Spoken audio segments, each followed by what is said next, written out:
ہتھیلی کے پشت کی جانب سے نہ مانگو. یہ اللہ کے نبی صلی اللہ علیہ وسلم نے دعا کا ادب ہمیں سکھلایا ہے. دعا کا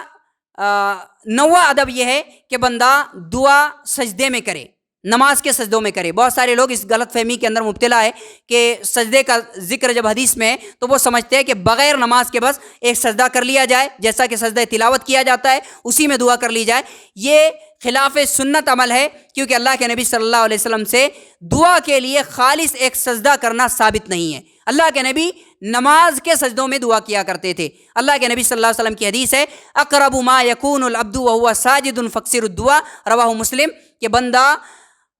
اللہ رب العالمین سے سب سے زیادہ قریب سجدے کی حالت میں ہوتا ہے تو تم سجدے کی حالت میں اللہ سے دعا کرو. تو سجدے کی حالت میں جو دعا کی جاتی ہے وہ اللہ رب العالمین کے ہاں مقبول ہوتی ہے. دعا کے اندر تقویت پیدا ہو جاتی ہے اگر بندہ سجدے کی حالت میں دعا کرے. اسی طریقے سے